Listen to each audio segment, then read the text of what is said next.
This is the Kpopcast, bringing you the best songs and ideas in K-pop each week. I'm DJ Peter Lowe. Stephanie, and introducing BTS's #1 groupie, co-leader of the Min Yoongi harem, head mistress. Hi, I'm Virginia Dwan, also known as Mandarin Mama, and any type of whore for BTS is fine. Yeah, and I'm just Petey Nim. Hi. Petey Nim is the anchor, the one who does like all the hard work and like research and editing and all those other things. Yeah. Social media. Okay, and this week we'll be introducing you to another round of HALLYU things and K-pop hit replays.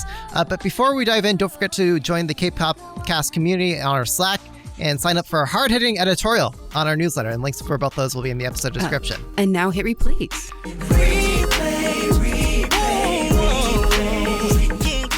Hit replays are songs we recommend you all listen to on repeat or replay for the week. And because we sell out for YouTube, we'll be doing a reaction thing because we're driven for the clicks. So we'll be reacting along with each of these. And if you want to follow along, we've got a link to the playlist of all the videos that we're reacting to, also in the episode description. So without further ado, I guess I'm going first. So kick us off, Peter. New format. Let's go. Yeah, sorry. New format. So we're going to, in the interest of doing more pre-production on the show, we're coming to the table with a bit more research. So this time, my pick was SORN and her song Sharp Objects. So if you don't know anything about SORN, she hails from a group called CLC, and that girl group is known for classics such as Like It, I Like It, What? and Like That. Each a different song. Very diverse, titling in their discography. No, but we've talked about these guys plenty of times in the past. We know other songs we love about them. But SORN, she was born in 1996, better known by her stage name SORN. She's a Thai singer and internet celebrity based in South Korea. I learned that she was the winner of the K-pop Star Hunt show in 2011. She was only 15 years old when she was on that show, and she won it. Wow. And a certain six-sided square company decided to poach her from that show. Mm-hmm. And after they trained her a little bit, then she debuted in 2015 with CLC.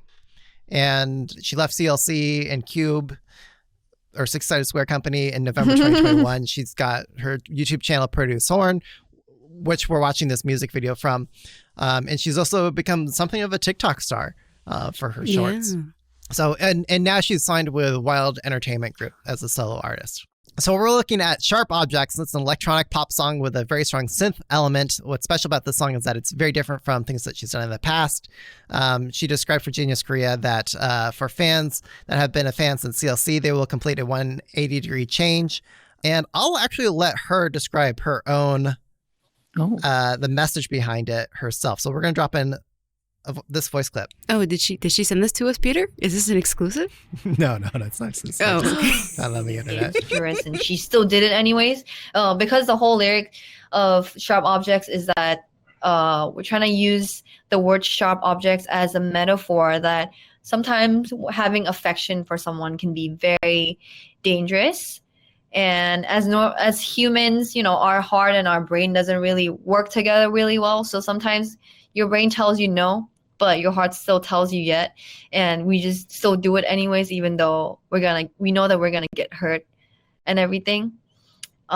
Just like playing with sharp objects. So yeah, I literally had to, after translating the lyrics, I just like, okay, well, what is this girl going to sing? How is she going to tell her own story into this song herself? So yeah, that's how Sharp Objects came out for me. Yeah. So Playing with Fire is the name of the theme of the music video. So let's give it a watch. Okay, audio listeners, get ready to watch in 3, 2, 1.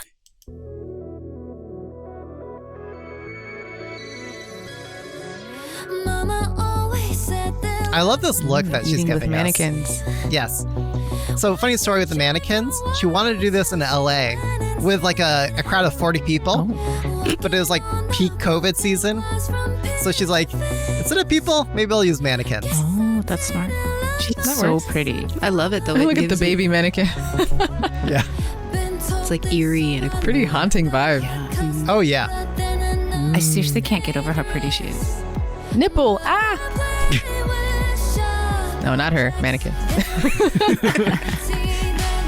But I love this voice that we're hearing from her. Again, like she said earlier, it's very different from what we've heard from her before. Oh, this is good.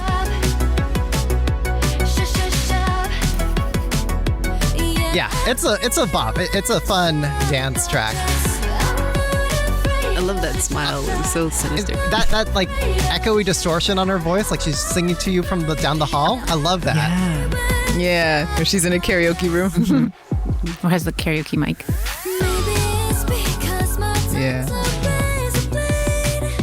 So yeah, this was filmed in LA with 40 mannequins rather than 40 people.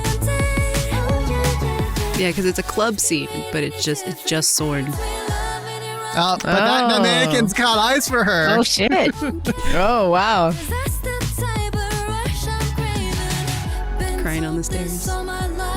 Black lipstick.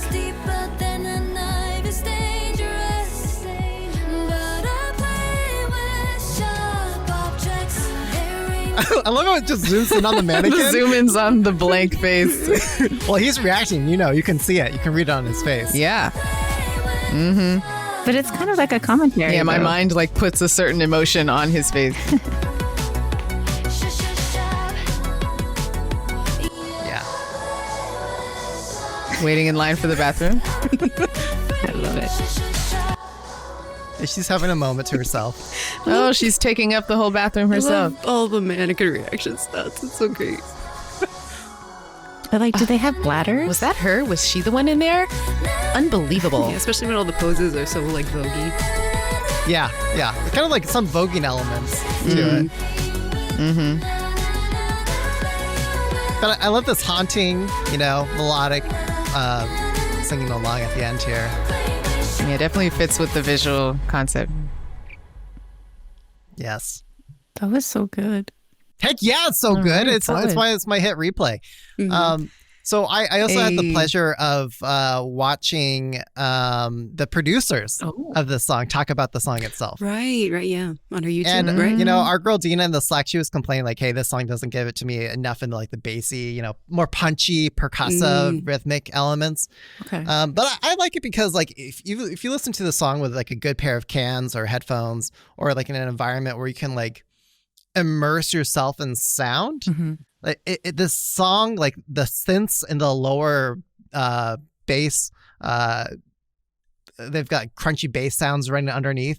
It just like it's like putting on like a thick blanket over yourself. It's kind of like the feeling I get when I'm listening and enjoying the song. And it's got certainly moments where you've got the main top line vocal taking the main attention of the track, and you've got supporting synths, and then in between those it's just like reverberary echoes from those main elements. I mean, in between those moments you've got this like beautiful audio tapestry of like bells and chimes and like different ways the voice is modulated as a like supporting motif of the main melody. So for all those reasons, it's my hit replay. I'm sorry it went on forever, but thank you all for indulging me. No, thank you for sharing it with Hey, us. that's the sign of a true hit replay. Right. Also, Yes. Yeah. can I just say one more time how pretty she is? Right. Oh yeah. I cannot. Yeah. Oh, I yeah. was, like, She's such a cutie. I'm so distracted by how pretty she is. And how come I don't look that good as a blonde? I mean, for many reasons, but Not true. well, I am blonde. Still not having as much fun. Virginia's a babe. Thank you. It's a good look for you, Virginia. Yeah. Yeah. But I think SORN, she rocked the I don't know what type of blonde hair you'd call it, like the more yellowish Corn blonde. silk. But Like, yeah, I guess, yeah. I trust her judgment. Yes. Yeah, whatever Virginia said. So yeah, it's a really good look for her. And she hinted that we're going to get a lot more, quote, bangers from SORN in the future. So I can't wait Oh, yeah? what her future work will be. Okay. I feel like Okay. Sign me I up. feel like the mannequins actually made it more poignant. Otherwise, it would have been a very like stereotypical video, right? Pretty girl at Yeah, a club. totally. She's sad, yay. But with mannequins, like it's like, is this a commentary? It's dark. It's a commentary about club culture. Is it a commentary about life, social constructs, social media and stuff. So I feel like it's much more interesting with mannequins. Great example of DIY working with the limitations that you have. Yeah. Yep. Yeah, my eyes went for male mannequin number 2. Okay. So I'll hand it over to our next host, Stephanie. Tell us about your hit replay. Yes, thank you, Peter. So my hit replay is Spicy Hot or Palgan Ma by RETA and San-E. Now, this is a hip hop banger. I'm going to let you know right now. I found it today and I've played it probably 10 times already. Played it for everybody I know within nearby vicinity. And I was really curious so I know who San-E is before anybody gets on my case about it. Yeah, he sucks. But the song is still lit. And, as we have gone over in multiple episodes and newsletter editions, I really don't believe in the idea of like ethical consumption being possible in K-pop or K-hip-hop. Like, I actually appreciate that. So just to give quick background, San-E, a rapper in Korea, received a lot of criticism for himself coming out saying like, I'm not a feminist, or I'm against feminist culture in Korea. He even went so far as to write like a diss track against feminists, or his imagined idea of what feminists are and what they believe in. Right. Yeah, it's super cringe, super eye roll. I actually think that his views are probably really common amongst especially like men in the industry in higher up positions. Like, it mirrors like really common thought here in the US that a lot of men have against feminism. So I do think that criticism is warranted, but let's not act like all of our other K-pop or K-hip-hop faves are enlightened and progressive just because they haven't had to answer the question, just because they haven't been on the hot seat. I bet a lot of other people hold those same beliefs, and I'm still going to listen to the music, especially the hip hop, because it's lit. So that's my take on it. I don't know if y'all have any thoughts. I mean, I'm not going to pretend that an idol is a champion for LGBTQ rights just because they picked up a rainbow flag off the floor at a concert. So yeah, like Jay Park is another example. He just keeps stepping in it, but his music is so lit. What am I to do? He's like a straight up asshole. Okay. Anyways, back to who I think is the go ahead. He should put a bag on his head. I feel like a bag on his head. Like, he's the male. We'll talk more about that later. Maybe we should cut this so people don't like come for me. Dang. Yeah. Whatever you want to say, honestly, whatever. We're the podcast that will say. Just say it. So.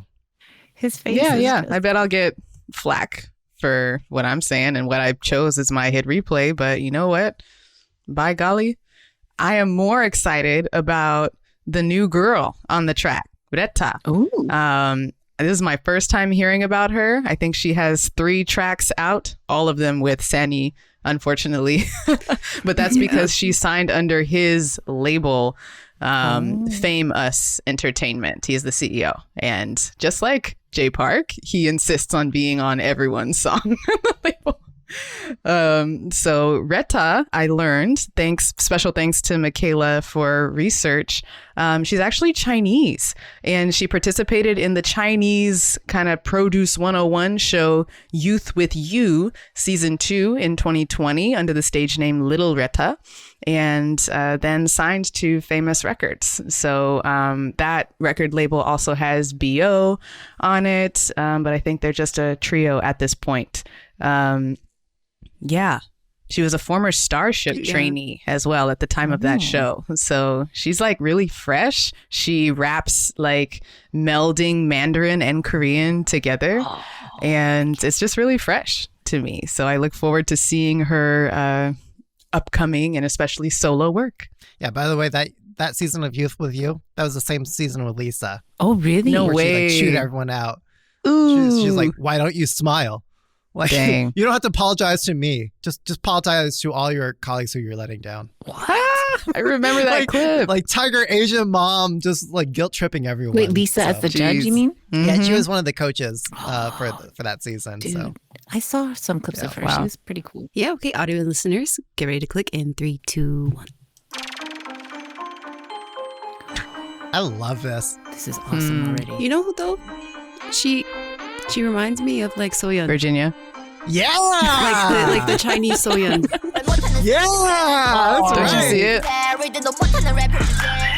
Yeah, totally. Wait, let me just call it. Like, this is the best use of auto tune. Like, if you're looking for a good use of auto tune, it's exactly like this. You hear how the piano got added in?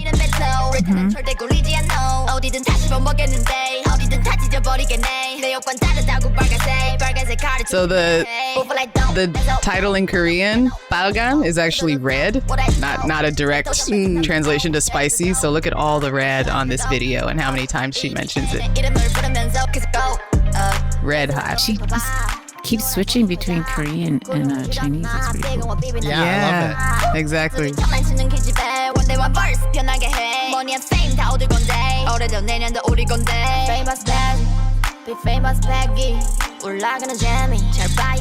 I think this is like her signature dance move, is like lowering sexily into a kneel with the legs open.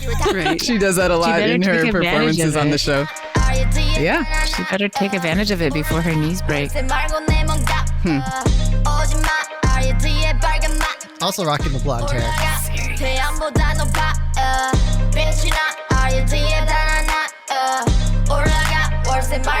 I just love this beat. I mean, like, it's not too complicated, but like, I'll confess I love mixing K-hip hop. Rich. Whoa! Whoa! Please Funny. disregard that. Oh my god. Are we surprised Sani opens Does he with have- acting like he's peeing on the camera? Yeah. Does he have a UTI? He's got all the things. Yeah, that did not look He's a healthy. contagion. Boy, check that out. Yeah. The blonde does not look as good on him. Wait, was that marijuana leaves? Yeah, I look like red marijuana. They can't even Yeah. smoke marijuana. Yeah, he's such a bad boy, you guys. But he'd be in prison.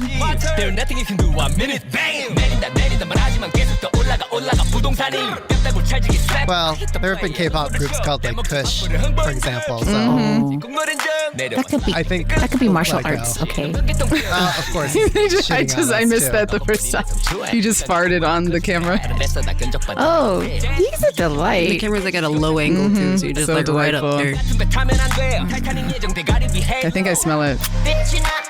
Oh, this girl is too good for him. I know, this should have just Oh, been I her agree. song. Right? What's with the tongue? Or Bio. Put Bio on this track Yeah, her instead. and Bio Come on. should do Yeah. something. He did really good with Show Me the Money. He's got a lot of fans in Korea. Right? Like, his clout enough. I like her harness. The bass with the piano on the top. Is that a VW? What is that? Or I don't know. electric vehicle of some kind. Anyway, I'm so glad you picked that one, Stephanie. Like, it is such a good song, and That I am beat. so in love with RETA. And Right? I will say though that like I wasn't sure if I was allowed to like it Mm-hmm. because Yeah, of Sonny's yeah. presence. But I like the Well, song. I love it. I didn't even need him. Of course she doesn't. Yeah. No. She don't need no man. Maybe I'll make it. But Yeah, I'll make a DJ edit of this where I just take Sonny. out. yeah. Perfect. No one will notice. I want her Stussy beanie. Is this why he was like pissing and shitting on us because he was just like he knew that we were gonna hate him? Yep. Must be. I think that's what Yeah, annoys the me funny about thing is, hip hop. I'm so sorry, PD. no, go on. It's sort of like he's probably a very polite person. You know what I mean? Like he's, like he's probably, nice to his mother and like aunties and stuff, But like that's what I don't like. It's like this obvious posturing of pissing on you and like farting on you. It's like my children do that. And it's funny because they're children, but he's a grown man and that's just gross. I think it's funny. At one point, like he had like a lot of like Korean women were fans of him because like some of his love songs had like really touching lyrics and like were really cute, and that's how he gained some fan base, at least in Korea. And so it's like seeing him now is like the complete opposite of that image. Oh, but it's probably truer to his nature, maybe. If he's that Who knows? anti-feminist, you know. We definitely are witnessing a performance of something. But she was the song was hard. I think I'm gonna have to listen to it again. She's hot. Woo. Yes. Yeah. Need That more. jawline Yeah. Right? and their eyes. I felt like I should apologize to her the whole time. Apologize for what? I don't know, Virginia? existing. Jesus. Okay, let's move on. So, Virginia, Okay. you're up next. Okay, Tell us about yeah, your on hit that replay. note. Take it So away. finally, so my hit replay is Epik High's Gray So Gray featuring Younha. Younha? And I guess it took me a while to listen to it because I kept telling myself I was going to react to the album. And then I realized I'm never going to react to this album. No. So I just finally decided It's so to listen long. to it. It's so good too. And yeah, and so I'm going to go see them in concert in like a month or two. So I'm excited. So So background. jealous. You can come. I have an extra ticket. Yes. So yeah. Just inviting all the listeners, all the YouTube watchers. They're all going to be like, "Oh, Virginia said I can come in." They're all just going to show up at the door. Unfortunately, I do not have that kind of clout. If I did, I would not. I would be using it for so many other things. Okay, so all right, Epik High is a South Korean alternative hip hop group from Seoul, composed of Tablo, Mithra Jin, and DJ Two Cuts. Oh, I would do so many horrible things for DJ Two Cuts, and they debuted and Mithra Jin. Oh my God, what a man! They debuted in 2003 Teddy bear. under William Entertainment. I'm so sorry, everyone. From 2012 to 2018, they were under YG Entertainment. And then on October 2nd, 2018, it has been announced that their contracts with YG Entertainment expired and they decided not to renew.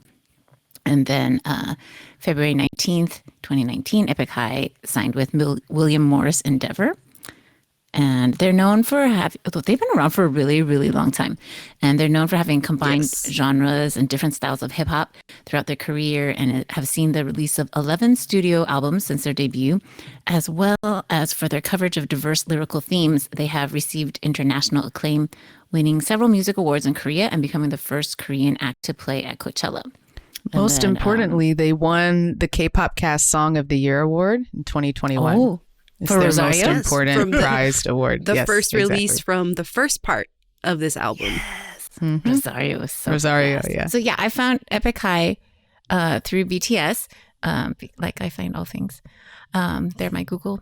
And I really, really like their stuff. And I love Tableau. And then for Peter's thing, HALLYU thing. Yeah. how you doing? We'll talk about it more. Yes.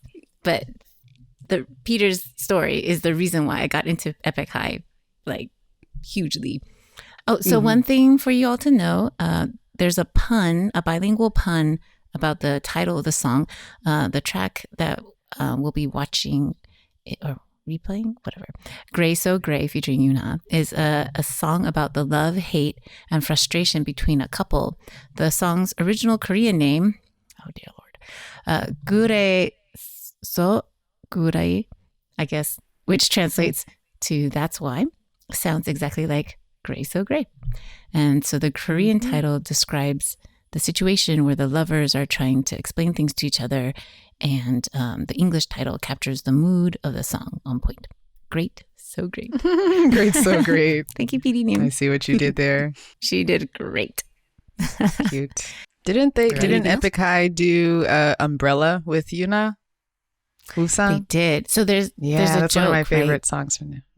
That's one of their first songs that I liked because RM covered it with this Japanese contestant on some show. And then the joke is that Epik High has worked with every female singer in Korea ever because I guess Tablo called Yoongi, Suga, and he's like, hey, who should we feature on our next album? We need a woman's vocal. And so Suga asks RM too, and he heard RM yell in the background, "Is there a Korean artist they haven't worked with?" So, and the answer is no, apparently. So, Yeah. That's why they need help. They're like, that's why we called. Yeah, so audio listeners, get ready to play in 3, 2, 1. Oh, this is a live performance. I've always wondered like how live the vocals are for these. Yeah, they make it look Also- live, but 2 cuts in the background. Like right. he's not. The guitar. Yeah. What is he DJing? He's not mixing this He song hit play live. on what is that? That's a Denon. Yeah, that's a Denon mixer there. So he hit play on the Denon mixer, and that was it. I love Tablo and glasses. Yeah, it's a good look for him. Because like my first thing was Born Hater. Like that was like my first Oh, intro really? to Epik High. And he's in the glasses in that one, so like that's my image of him. I like his sweater. I'm at that stage of life right now. His dad's sweater. Just in sweats all the Miss time. Richard. Why is he so hot? Yeah, they all look so comfortable. Why doesn't Younha get to wear sweats? Because she's Has he Her been legs are all seen out. I bet she's not freezing. wearing sunglasses Wait, what, before? Peter? Does he always wear Yes. sunglasses? No, Pretty does a obvious. lot. It's good having her voice. Yeah, contrast Tukats these. as well wears sunglasses a lot. I touched two cuts. No. I touched Tablo's hand. Ooh, really? You're gonna have to tell us more about that.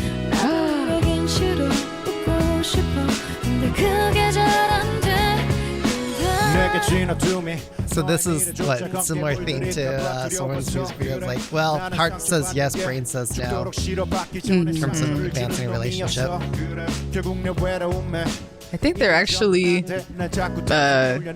talking about their own like mental state and like why each of them can't give it their all in the relationship. How they're still trying to like cope with trauma. And they're saying like, this is why I am how I am. Like, take it or leave it.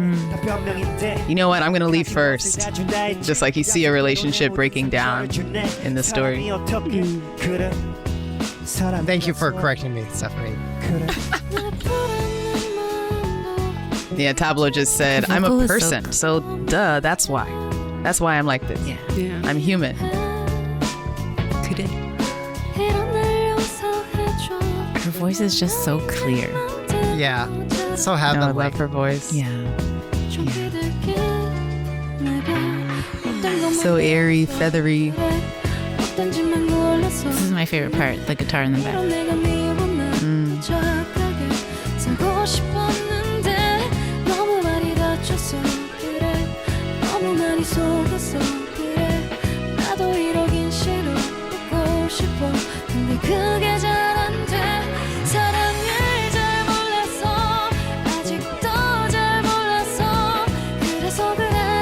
I think you're starting to hear, yeah, the strings are slowly coming in.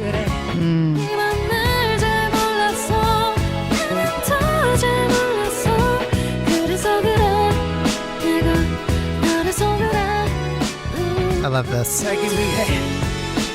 I'm just being like, you know, this is where your soul dies, or your body dies and your soul starts rising. That's what I'm getting with the instrumentation right now. Yeah, ascending to heaven.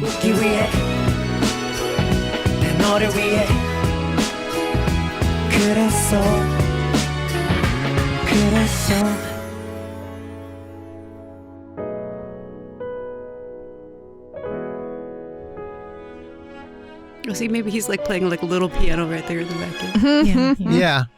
Sure. Yeah. Like, that's what it looked like, at least.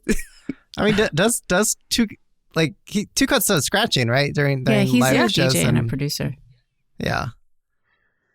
Yeah, there's always a question. Like, it always bothered me. Like, sometimes when I would be DJing, I would do more technically involved mixing where, like, you know, you've got like multiple samples kind of running on top of each other and you're playing with them and tweaking them. And, you know, it requires more involvement.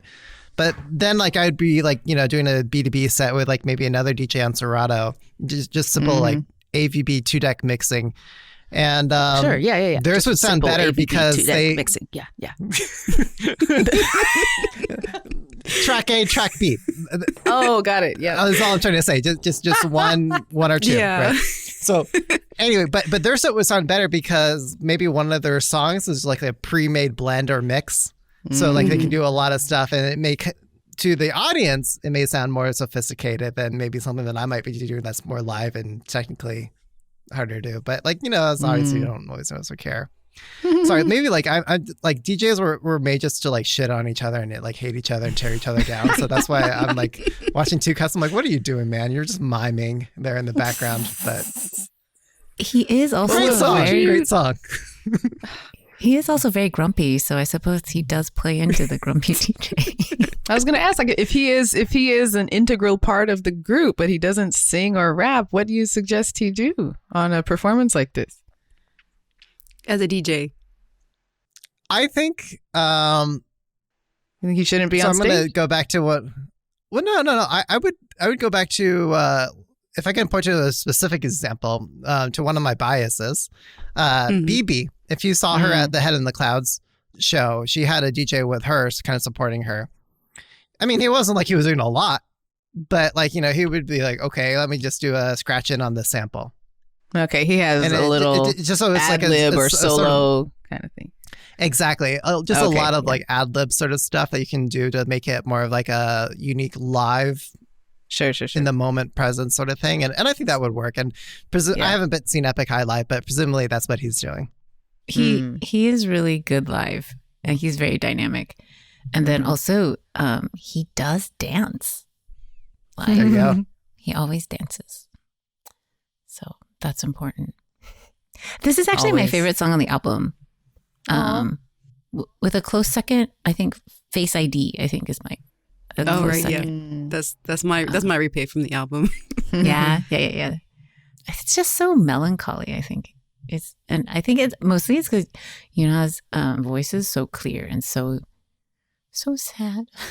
I'm like, and then the guitars, and you're like, I'm so sorry. The strings. This is perfect because it's still winter time, so it's still really cold. So this is a good song for right now. So great. I think I like the majority of Epik High's songs like this. That have the same. They definitely have a lot that follow this formula. Yeah, for many years. Hey, if it So works, good. like, I'm not going to knock it. But, Yeah, it works for him. Okay, Oh, so yeah. bringing us Michaela. home for last of the host before we do listener pick, Michaela. Yes. Yeah, so my hit replay for this week is Black Bees, NILLILI MAMBO, mostly just because pirates are in this year. Yes. And Apparently.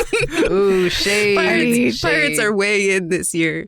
And so it just got me thinking about, pirate concepts in K-pop, and also kind of like where like the most, the best examples are of the concept. And also this song, NILLILI MAMBO, turns 10 this year. Oh, How about this that? is going...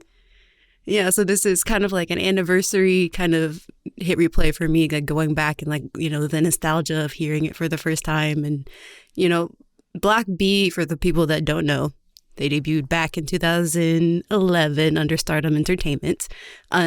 They left that label in 2013 and joined Seven Seasons, which is the subsidiary of KQ Entertainment, which I think people now know as ATs. ATs is KQ fellas. label, right? Yeah, so Hence a lot of the people like pirates. to point out, like, hey, Black Bee, they started with the pirate thing, so Y'all Not thought necessarily that ATs was the original pirates, but no. yeah. Yeah, not necessarily that the same producers were involved, but like the fact that Black Bee is at that label and ATs debuted with such a strong pirate concept, you do kind of feel the And just correlation. the vibe of the group being rebellious, like kids and running around the world. I definitely see similarities and inspiration Yeah, there. because like Black Bee, they always talking about them as like the black sheep of the K-pop industry. Like they were an idol group that would talk about like breaking up with the girlfriends and drinking with ladies and doing all that. So the fact that they came out with this grimy pirate concept at the time really fit them and really worked for them as like building their image of like, yeah, we're not the clean cut, cute idol boys. We're the bad boys. Mm-hmm. And also, I love Zico. Yes. Yes, Oh, Zico. who doesn't love Zico? Come I on. love him so much. It's also featured on I our don't know song. anything I'm about Here him. track. Oh, really? Right. And Rosario, yeah. Yeah. I mean, Oh, that's right. That's right, He's though. not without, his problematic things. Yes. And Black B Who were isn't? also Yeah. like That's my before point. before this release, they were dealing with a lot of problematic issues with their songs being banned for being their songs being banned for being too sexy. Oh. Sure. And then also they had some issues where they were being disrespectful in an interview in Thailand. So like Zico had to like shave his head and they had to give an apology. So they were in a really bad place right after their debut. Wow. And so this song, NILLILI MAMBO, was their first release after that. And it really kind of like was a reset, and it really put them on a good place in like the Korean charts. Like they were kind of like, it was almost like a re-debut for them. Yeah, you can always come back in the entertainment industry. Right. I just like put this in my head as a just another nonsense K-pop name, but apparently there's more to it. Yeah, there's kind of layers. So if like we go back to the first layer, or like is NILLILI MAMBO was a song that came out in the 1950s, like 1957. It was originally performed by Kim Jung-ae, and it was a song that was kind of like one of those songs that like helped like make mambo and like that Latin jazz more popular in Korea. So like there's a NILLILI Mambo, there's a Arirang Mambo, there's a Dorai Mambo. Like so it was part of these songs that were coming out in this genre that were being really popular at the time. But then you go back to the next layer, and NILLILI is like it's a word that doesn't really have a meaning, but it's from a really old Korean folk song. And it's generally just kind of like a song to uplift, and a sound that is supposed to, make you happy and make you joyous and want to dance around. So NILLILI MAMBO Isn't a that song the name about, of the song Missy Elliott did with G-Dragon? Or yeah, so am I off? NILLILI. NILLILI, yeah, wow. Okay, it does mean something. Hey. Yeah, so there's a lot of layers to this concept. Very cool. And Black B specifically did want to have the song have kind of like origins of, older traditional Korean songs with I'm this all one. for that. So and I think that adds to the idea of, yes, they're doing a pirate concept, but because of the genre or the callbacks, it feels very Korean in that way too. Mm-hmm. Despite the fact that they filmed it in Vietnam. Oh, really? Yeah, but let's get into it. Let's actually watch the music video. So audio listeners, get ready to watch in 3, 2, 1. Yeah, even this song Good at the old beginning is Zico. actually like a Wanted. Dead it's or like alive. an old Vietnamese folk song. Oh, I like, never noticed that. Yeah, it's called like Frozen Snow or something like that. Don't they know Zico with diamonds some that big are unfortunate useless? hair here. Dreadlocks Yeah, or an dreads. attempt at dreads. Oh, Pink Yeah. dreads though. we also have like bullets, I think, in this music video. Yeah, mullet and dreads. All right. Yeah, so you see he's a wanted pirate for like, was it $1 million or whatever. He peeped his next heist.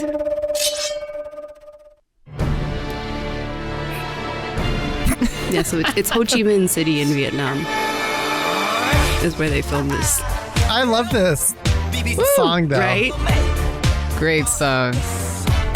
They do the big booming horns as well. It's like a Pirates of the Caribbean soundtrack mixed with like a hip hop beat to like Yep. so make it something you can rap to. Yeah, Black B has got a lot of songs like this and that vibe. But yeah, So we just met up with the. I like so the we got story Zico of and this Tail. music video. They actually put a plot into Yeah, it where it's you a wonder heist. what's going to happen. Yeah. Oh, they're So playing you got It's not mahjong. just a scenes. concept. It's like a movie. Yeah, you got Pio and B-Bomb playing mahjong with some like Vietnamese gangsters, I'm assuming. This is just a huge mashup of lots of Asian things.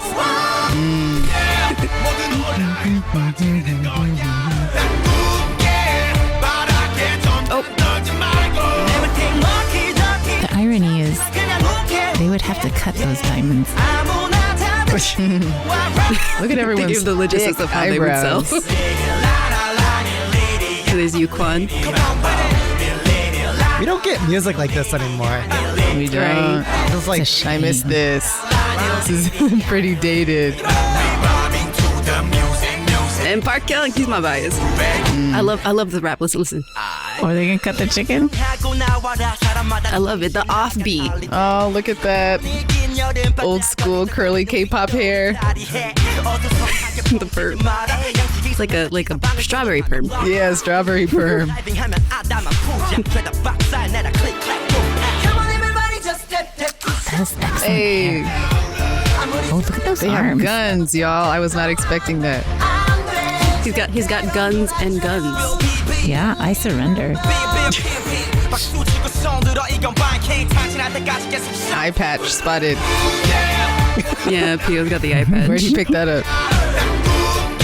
Woo! Jaehwan's just in a bar with a sexy lady. He doesn't look clean. Don't kiss him.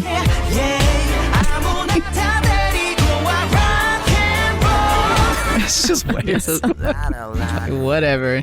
everybody's just like slowly meeting up with each other in the city. Yep, one by one. I love that breakdown in the bridge here. Well, right before this marching thing, but like where they just had the left, right, them left. singing the. Uh-oh. There's nothing in the chamber. What are they going to do? How are they going to get out of this? Ouch. He's not. He's just gonna get his ass beat. Yeah. Somebody has to.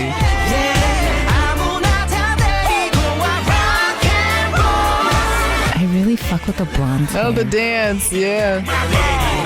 The simplest, just get hype movement. Yeah, the shoulders. Oh, I don't The like white this contact. contacts. Creepy. Hard pass. Conducting an orchestra with a pistol. I feel like Badass. gun safety should be. Yeah, but wait, it's not over. Yeah, there's a funny twist. Oh, The diamonds have disappeared. there's nothing in there. Ah. Do the fast like fighting forward. each other. Chipmunk So voice is fun. like such a. Yeah, They and did that a lot in 2012 Chipmunk. for a lot of music videos around that time. Yeah, apparently they slowed that voice down, and if you listen to it, it's actually somebody explaining a pasta recipe in Korean. No way. Really? Come Like you could go look on. up like that part slowed down, and it's a pasta recipe or something like that. Really? That's amazing. Yeah, it's a pasta recipe early mixed with just like troll. screaming.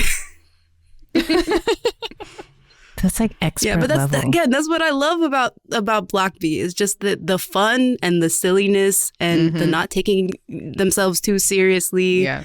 And they were underappreciated, underrated. Indeed. Yeah, it was too much for their time. You know, it was too too out there. They would have done so well today. That's a niche that's still Right. not fully filled. What gangster mafia And pirate? I mean, this song still comes back. No, Yeah. but like every Yeah, this- time I hear their songs come up and I don't know it's them, I'm always like, this is a jam. Right? And then I'm like, oh, it's Block B. Really I should solid check them out more. discography. Yeah, and the Blockbuster album that this was on was their only studio album, which is so Oh. surprising because they have so many like, great hits. Oh. Are the rest Mhm. just mini albums? Yeah, just EPs and singles. Oh. Yeah, because they, like you said, they've had a lot of struggles in the industry because they're like all the controversies and issues with their companies and individual things. And now Zico has left KQ Entertainment. He has his own label called Yeah. KOZ. Was it King of the Zungle? I think is what it stands for. And they got was acquired by Hype back in 2020. And now they're like doing global auditions to form a new boy group. Meanwhile, Zico is still in the army. No, did you see him on the island when he was the judge? He was a judge for Oh, Island. Yeah, Sorry, yeah. no, I didn't watch Island. Yes. yeah. So Yeah, he was a judge. On a I feel like he for was one of the independent nicer stuff. judges, but they were pushing him to be memed. Mhm. Because he's the Yeah. closest judge to the contestants. Like he's actually Yeah. still like an idol. The others are out I of think touch. Zico's Anyway, what, 90, 92, 91? I guess. Yeah, around my age. But I think we have a listener submission. Yeah, so I went to the Twice concert with Todd, and while we were sitting in the bar going home, he kept saying like, "Man, you guys need to Kpopcast, you guys need to do a deep dive on STAYC," because I guess he got an early preview of the song. Yeah, and I don't know. We listened to it. We thought it was okay. Not enough for a deep dive, but we like it. But anyway, so I told Todd like, "Hey, send in a recording and we can talk about it." So that's exactly what he did. And this is what he had to say. Perfect. Hey, Kpopcast listeners. It's your boy Todd. Hi, Todd. And here's why STAYC's Run to You is my hit replay. It's like this. ASAP was bubblegum flavored soda pop, pure sugar rush. Stereotype was a nice Americano, refreshing and buzzing. Run to You is Gatorade vodka. It's spiked punch. There's a sweetness and a fluorescent Dayglow kick to it. STAYC keeps moving things forward, and that's what I love about them. Their individual personalities and talents are so different, and they consistently make great songs, and that's what sets them apart. Yeah, I miss the STAYC guys, it's going down drop. It's their trademark. It's like the blunt flare sound on Lil Wayne songs or Metro Boomin' and Murder on the Beat drops. But people gotta calm down. See, Girls, It's Going Down is in the next song. Same. So chill on that and look forward to their next concept. Todd has such a good way with words. I love it. So visual. Yeah. It's like he's a writer Gatorade or with something. vodka. Is that a good thing? Yes. Quick Got it. side note. Todd's review of the Twice concert, it totally blew up. Like JYP loved it, even though he gave like a critique, like, "Hey, they should have had live musical instruments." And anyway, backing up, just really quick background on STAYC. Todd already gave a bit of a background, but STAYC stands for Star to a Young Culture. Yeah, I didn't know that. That's news. That's something Michaela didn't know. What? That's cool. Yeah. So they're formed by High Up Entertainment, and this song "Run to You" is the lead single off their sophomore album Young-Love LUV.com, like a web address is the name of the album. But if you actually go to it, it's a really cool website. But there's not a lot on it, but it's like a lot of videos to the album. And the members said that they wanted to present a new image of STAYC with this album and the public, and can realize that what we have to show is not all we have. The key message is the passion for love based on our daring spirit. So Bad showed immature love, ASAP craving for someone to love, Stereotype showed building our ego, and Run to You shows the actions that we will run to our love without worrying about what others think. So I totally get what Todd is saying about the... I'm sorry. Are these just Gatorade AI and- generated at this point? I'm sorry. Because like, how many times have we heard this? Like a bag of words model, yeah. No, there's especially totally a about- site that does that. Like, Yeah, it will yeah. help you generate articles. Are you Like, talking tell about them copy the AI SEO or... words and like the topic, Exactly. and it'll spit it out for you. Yeah. Mm-hmm. Yeah, we need to take GPT-3, fine tune it on K-pop interviews and come back themes, Yep. and we can get a lot of fun. Yeah, especially Okay. song lyric And one the K explanation. descriptions, the ones in like the bottom of the music video. Yeah, especially those. Honestly, I don't know why someone hasn't done this yet. Someone needs to, in the Right? NLP writing communities, to go write a paper on that. Also, a quick side fun note. So Black Eyed Pill song is like the genius behind like creating all these like catchy bops. So great that he's doing his own thing with this company, but you can see that he uses Ableton in the production of the song, which we also use for this podcast. Okay. So I'll Wow. hand it over to you, PDNM. That's a connection. We're like the same. Yeah. Exactly the same. We're Yeah. just in the same level Yes. of Black Eyed Pill song. Exactly. Yes. The producer of hits like Ooh Ah and Cheer Up and TT and Fancy. We are on the same level. Exactly. No big deal. Totally. Yeah. Okay, ready, listeners? If you're gonna hit play in 3, 2, 1. This is STAYC's Run to You, by the way. I don't look like that when I run. See, I'm not as familiar with STAYC yet. Like I'm still getting used to the members, but they killed it last they're just year. all so pretty. We nominated them for a few awards on Ultimate our catchy. end of year show. Ooh, some hip action. Hearts everywhere. And you can see Hearts recurring theme throughout the entire thing, which they're running to. Yeah, hearts. But I love like even the fine details, like when you get the like the bokeh effect or whatever, like or the particles. Right at the end. They use a frame or a filter such that it makes those sparkles in heart shapes. Even. Oh wow! I want those gloves. She's trapped in a globe. Fairy warrior Oh, she's in a Cupid. snow globe. I just noticed that. What She does got it mean? the bow and arrow. Yeah. Oh, she's Cupid. Breaking out. Lots of movements. Oh, this is cute. I love this musical drop. It's like Yeah. quirky, it's weird, but catchy. It's the Black Eyed Peas song doing his thing. Yeah. Yeah, it's not like off and dissonant like some other groups out there. It's coherent. I mean, it's soft and it's like, you know, it's definitely spiked Gatorade or whatever it would. That like a Yeah, fruity it's like drink there's that. and like the little it's like fuzz. It's like fizz. It's like twinkly and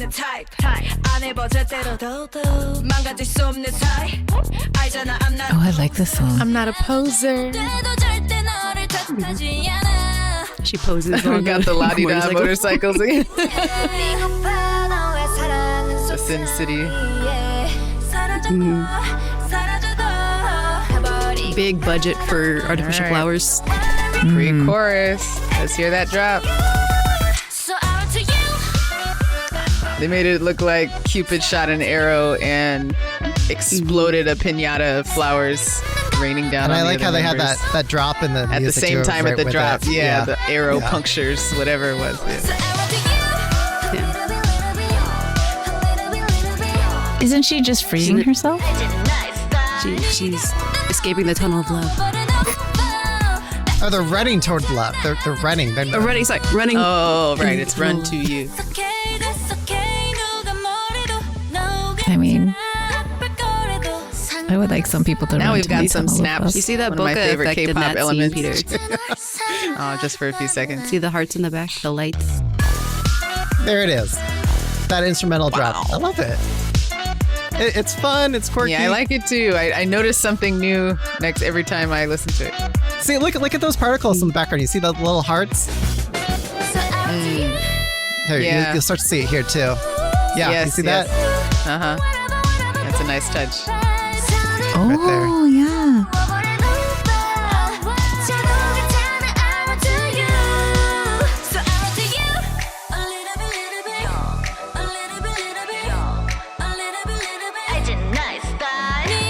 Is that a siren or is that in my house? Yeah, no, it's definitely That was siren. siren. This is a siren kind of thing. Yeah. I Oh, don't- I like it. oh yeah, the S Because for their it's pose. an emergency. We got to get there. For a song about running to you, they run really slowly. It's in bullet time, Virginia. It's bullet time running. Actually, to that point, I was just thinking, like, man, it would have been so cool if they like stopped and froze and like went around them, Ooh, like yeah. Matrix bullet time. 1997 called. In 1999 was when the Matrix came out. Oh, I'm sorry. FYI. Oh, yeah, that's when I well graduated done. college. That's when I was born. Oh my God, stop. Did you just say you were born in the year I graduated college? Wow. Yeah. Okay. was I'm going to young. mute myself. We're going to pretend we didn't hear that. So, yeah, I love the signature pose that the S that they've got. I think that it's a good, like, they hated their STAYC Girls. Their STAYC Girls. It's going down, but like we all love that. And I think we're going to similarly love their new pose that they've got with this music video. It's a good song. I really like it. Yeah. I feel like I have. They're a solid group. I look forward to what they've got in store. Yeah. Yeah. The fact that they had Black Eyed Peas some behind them was already, the what is it? Like you knew they were going to do well. And they're really popular in Korea too. Great. Oh. Yeah. This is how you make a catchy song. I don't think it's as catchy as ASAP or Stereotype. I think those were super catchy. But this It's hard is still... to up the... Yeah, it's hard to follow those up. Those are very good. But I think this is a bop. I would say it's day to the buck. Day to the buck. Hear that, Todd? Day to the buck. Wow. Okay. Wow. All right. Moving along. Next section. How you doing? How you doing? How you been? Oh, is that, wait, we need to come up with a title for the next episode because we keep changing it. So was it, we've done what was it? How you thing, how you been. Now it's how you doing. Isn't that like every Eric Nam song? Anyway, we need a permanent title for this. So listeners, if you have an idea, let us know.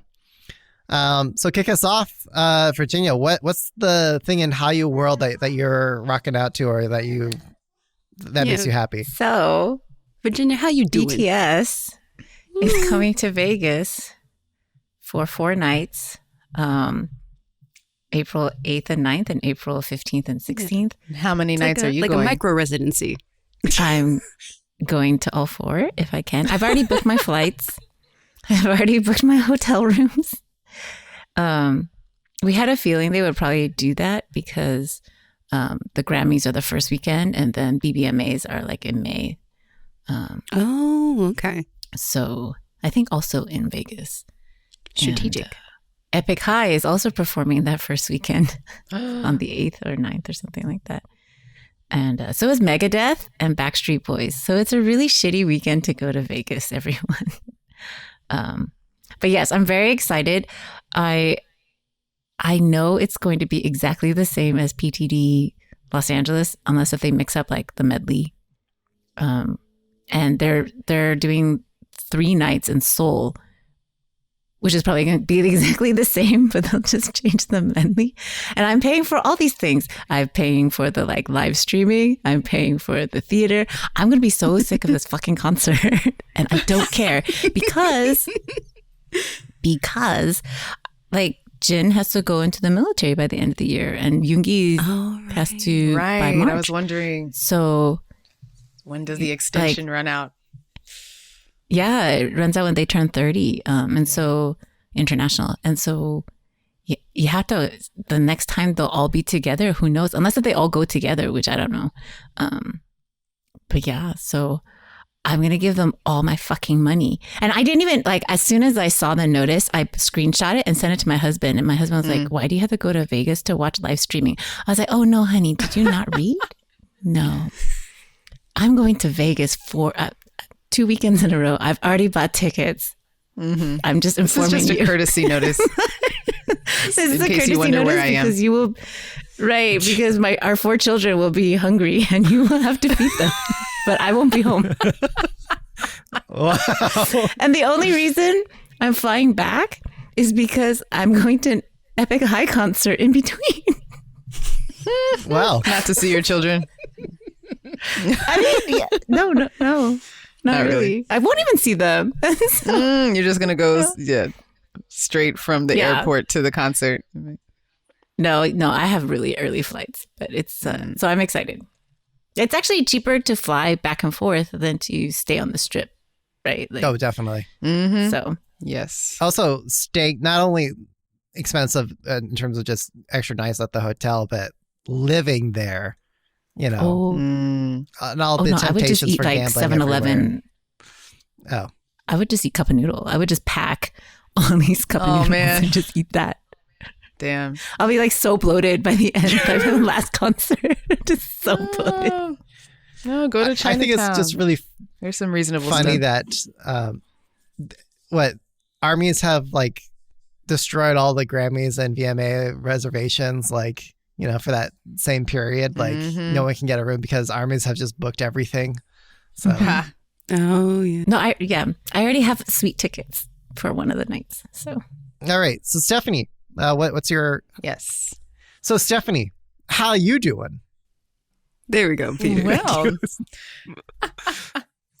I am pondering the very real possibility of Jay Park debuting an idol group in the near future. He is reportedly planning to launch his own K-pop boy band, according to Sports Dispatch, and this comes right on the heels of his like shocking announcement that he's stepping down from being CEO of AOMG and Higher Music, labels he founded and directly managed as CEO, I think from 2013 on and then like 2016 on.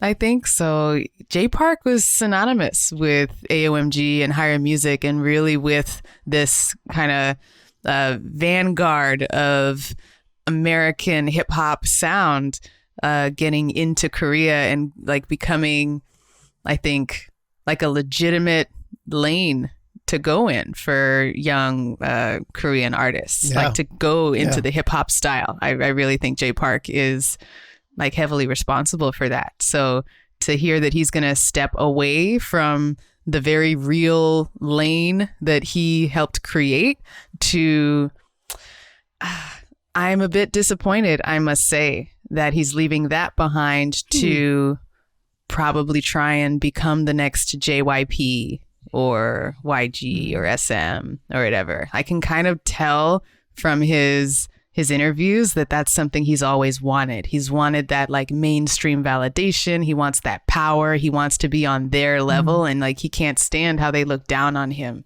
And so here he is making this move of like dropping his friends and what he built to go chase after that. I'm a little disappointed. It probably but pays better, I'm sure the music is going to be lit. I'm torn.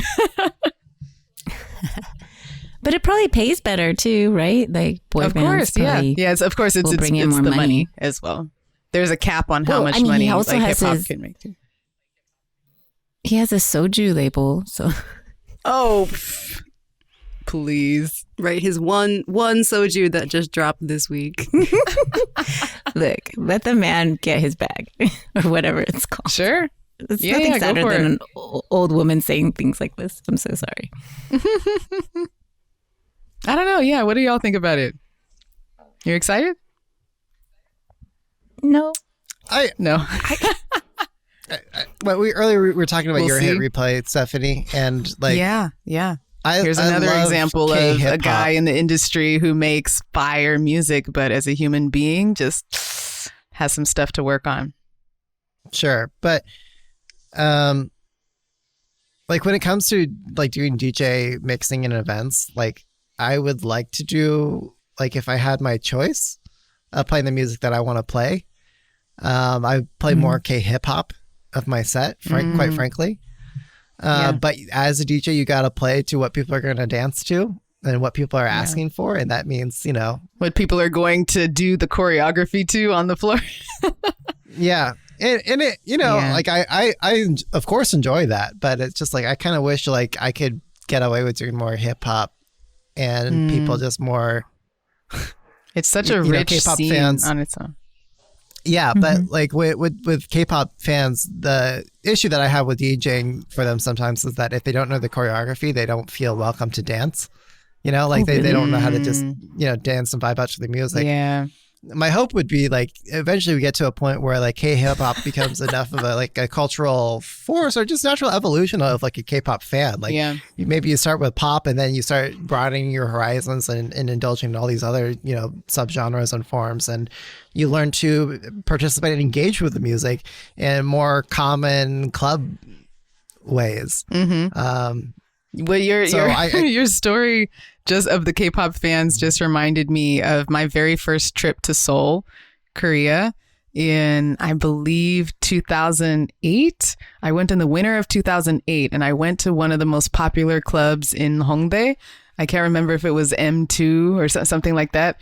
And I was shocked to find a staff of the club doing choreography to like American hip hop songs that were playing. It was not official choreography. It was stuff that the staff had made up, and they were not even happy to be doing it. They were just like in the middle trying to lead by example and hoping that club goers would follow the like choreography that mildly had something to do with the lyrics. Put your hands up. Oh, I was like, this is so lame, so weird. No one's having fun here. No one's like dancing. I really was hoping for the experience of like going into a club and they're playing Korean hip hop or K-pop and everyone's getting down to it because that's what I want to do. But this was, big disappointment. But it goes to what you're saying, Peter. I mean, I'm sure it's was not it like that in all the clubs, or just the one you went to? the big one that played like hip hop music that I went to, I think I did see choreography by staff in like one other establishment as well. Otherwise, I went to smaller underground hip hop clubs and people still were not dancing. They were like standing, bobbing their heads, listening. Oh, so but they were more like vibe people, not like. Yeah. I wonder if that's like concert culture too. You know, interestingly, from what I've observed, the Korean swing and Korean salsa scenes are they're very good. Like they're like so by the book, like technically proficient. Like to the extent that I wish like Bay Area salseros and swing dancers were, you know, more precise in their form and technique. But at the same time, I think maybe it's limiting in the creativity and improvisation. Maybe it's just something Kinda culturally. let loose. Don't be afraid of what people will think. Yeah. But anyway, bringing this all back to Jay Park in the news, like, yes, I just hope that we could get to that point where like the quote unquote mainstream part of this changes. And for Jay Park now to go back the other way, that's what I thought he was like gunning for. Such a missed opportunity. Yeah. So we'll see. Yeah, but you also have to think of like K-pop being so much popular and international than it's been in the past decade, and the opportunity of creating a group that not only can be successful in Korea but also internationally. I feel like Jay Park is one of those people that feels like he can do that he can finally make that he can group totally that And, someone that quote unquote breaks through in the West. Yes. Pave the way. Yeah. But also maybe breaking through in Korea, because again, going back to Block B, I feel like the kind of group that he would make would be kind of like that, where it would wouldn't be as idol image, but you know, still pretty. More like irreverent. Like 2PM, you mean? Like beast groups? You mean like 2PM? No, that's what they called it, right? Like the beast groups. Beast groups, Oh, beast. Yeah, but not just. No, he would. Yeah, not just not beast, recreate but like. Well, that's true. That's the group he was in. But he's still recovering. It'd be from funny trauma if he did. TPM. I know. Yeah, not it's beast like in the he's sense of like very so hyper masculine bad boys. Yeah. It's just clear that even though he talks a big game about not needing K-pop, and he's like, I'm not BTS. Don't mistake me for them. I'm not the same. I'm like a hip hop person. I'm more free, and like he makes fun of K-pop, and like for all that talk, here he goes, and he's gonna make an idol group. So I'm just saying. I don't know. Yeah, it just reads really cynical. Yeah, I'm willing to keep an open mind on this. Maybe it'll be just something like he reinvents the paradigm, right, for what it is to be like idol. Sure. You know, like whatever. Like I'm willing to go into it with an open mind and give it a fair assessment. So am I. Especially if they have abs and they go shirtless. And I'll be like, okay. I will. I wonder if he is going to insert himself into the debut music video. Oh, I'm sure a lot of fans would like him to insert himself somewhere, but not me. I'm sure he can't resist. I just hope he has more success with this group than Rain did with M Black and everything that he tried to do once he left JYP. Long live M Black. That's the other thing I think about with this is like the first group didn't work out so well with Rain, and his new group is like still trying to get out there, struggling. And I know they're very different people, but I think of the parallels. Do we have a list of like many parallels? Everyone who's been like crossed by JYP, like the man JYP. Oof, like the list goes on and on. How much time you got? Oh, like the people that left and like became so much more successful. Jamie after. Oh my God. Oh, Jamie. Yeah. Isn't that like everyone who's subjected to his clear plastic clothing? At this point, it's like the universe. The universe has been subjected to JYP. Okay, I'm sorry. Well, maybe we should move along here. Yeah, let's move on. Yeah. All right, we're still on one. Yeah. So, Virginia, I stole your thunder earlier, but now I think tell us more. Tell us about the Vice story that you were reading, because No. You should talk about it because it's your thing. Okay. Well, Virginia, jump in with all the background, but my HALLYU thing is this podcast that I recommend. Hey, do you listen to podcasts? Do you listen to podcasts about K-pop music? I think if you're listening to this podcast, Maybe one. I would recommend another one for you. And that's this other one produced by Vice and iHeartMedia, or iHeartRadio, excuse me. And it's on Tablo's controversy that Stephanie, I know you got a personal connection into. But basically around how this QAnon set of stalkers said like, hey, Tablo faked his diploma and all these other things, and now we're going to go after him and get justice. And I think a podcast storytelling format, or podcasting, works really good as a storytelling format for the story. Definitely. So at the time of this recording, we've listened to the first 2 episodes. Maybe by the time this episode comes out, maybe 1 or 2 more episodes will have come out. But I'll add that what the series does a really good job in doing is getting you to understand how the QAnon type folks arrived at their sort of like conspiracy theories. And then also on the flip side, like, despite all the instances where like factual evidence is presented, the ways people double down. And like, you know, it's like we're in too deep now. We can't turn back. Unrepeatable events for sure. I don't think we're ever going to see that again in human history. No, obviously strong ties to today's events, and issues with doubling down, disinformation. But it made me like where we're currently at in the series is just making me very angry on behalf of Tablo.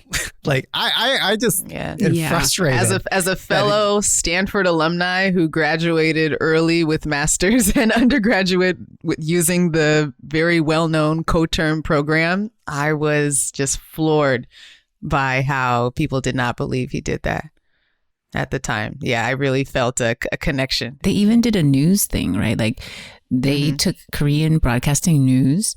They went to Stanford. They interviewed his professors. These professors said they remembered him. I mean, they have his published books during that period. And people were like, no, you're just lying. It's a deep fake. You paid off all these professors. So he was, and it was also combined too because he's Canadian Korean. Yeah. And so they were upset that he wasn't serving in the military, and they said he was lying that he wasn't Korean, because, you know, you can disclaim your Korean citizenship at 18, right? And then, so he was suicidal, and it caused a lot of problems with his family. It caused a lot of turmoil with his family. And like I think from what I recall, his family couldn't, like people were insulting them as they were walking down the street. Yeah. And then I think one of his family got fired from their job or couldn't find a job once they found out who he was. Yeah. Out of this, one of the things that this story does really well is like giving you like the context of like what Korea was like at the time, and what like especially Korean internet culture. Like they interviewed Haejin, Professor Haejin. He's been on this podcast a few times. Yeah.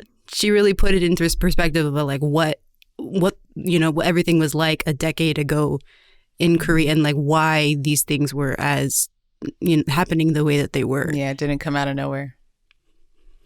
Yeah, and especially with looking at this perspective of like this is happening in Korea, I keep thinking about this idea of like within Asian culture, the idea of like saving face and like not wanting to look like you were wrong in the public. Yeah. And I feel like, I don't know, that's just something that I keep thinking about when it comes to the perspective of these guys really just doing whatever they can to not be wrong. Well, no one likes to be the villain. And, you know, psychologically, if you allow yourself to accept a certain reality, then that also means accepting all the horrible things that you've done because you've held a certain conviction. And so rather than accept, come what may, All that accountability. New evidence that, you just naturally want to follow, like, no, I'm doing the right thing. I believe in freedom, or I believe in,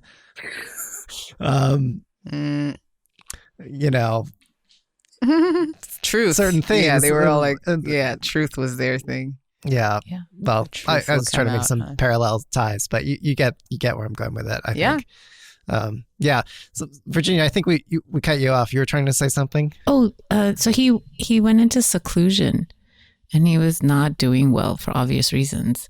And then he thought his music career had ended. And then he put out 2 solo albums back to back, Fever's End Part 1 and Part 2. And they are like some of this, like, I think I burst into tears listening to either Part 1 or Part 2. And it was, if you haven't listened to them, you should. They're solo albums and they're fantastic. And it's just so much pain and like anger, for obvious reasons, but those 2 albums propelled him back into the music industry because they were very successful. I think a lot of other people have been saying this around this whole controversy, but just reiterate what other people have said. This can happen to anyone. Right. So anyway, not that we're trying to be doom and gloom here all the time, but it's a really good story. No, so go give it a listen. Compelling story. And Yeah. and hey, maybe we might be able to, interview him and talk. Yeah, about fingers crossed on that. Yeah, no, we definitely want to cover this more in depth and hope to get the chance to be a part of the project somehow. We're trying. Mm-hmm. Yeah. Okay, I'll hand it off to Pete and M. Bring us home. Okay, End this episode. Our final HALLYU thing. How you doing? Okay, I'll do this really quick because this has been a long episode. But bringing it back to JYP, just debuted a new girl group, and NMIXX. This was the girl group, their blind package song has been, received with, it's very polarized reaction to the song. It's a good song. But my HALLYU... It's got the WTF wonderful treasure find factor to the max. Definitely WTF. Yeah, but they went on Chugan Idol and they did, a very wide shot, stationary camera view of the performance, and I watched this and I was like, oh, okay, now I get it, because this song is for performance. It's not necessarily meant to just listen to. Okay, like this then. is it's a performance song. So I don't feel so this video. Oh, are you showing us So the this video performance? kind of like made sense for me. Great. Yeah. I was pretty lost in the music video. Yeah, I don't think you're the only one. All right, so this is NMIXX's Chugan Idol dance practice performance of O.O. or O.O. surprised eyes face. Yeah, I always see it as the surprise face. Yeah. Right, I Yeah. don't see it as anything else. Right. Okay, audio listeners, You know what they should have done? Like the problem is that we're all caught up in the traditional K-pop paradigm for a debut music video, nonetheless, where you're supposed to get like, oh, I need to see more of the faces, more of the distinctive personalities and characters and whatnot for a debut music video. That's the traditional way of doing things. What they should have done is they should have like teased us through like a series of trailers to transition us from that old school paradigm into thinking more about no, I'm going to digest this differently as like a dance team. performance. Yes. Yeah, performance. Yeah, debut as a dance And team, that would a have just performance. changed the game. You know, I think people would have been more receptive to it. But, you know, in true WTF SM fashion, I'm holding out hope that like 2 weeks from now, people are just going to come around and they're gonna like it.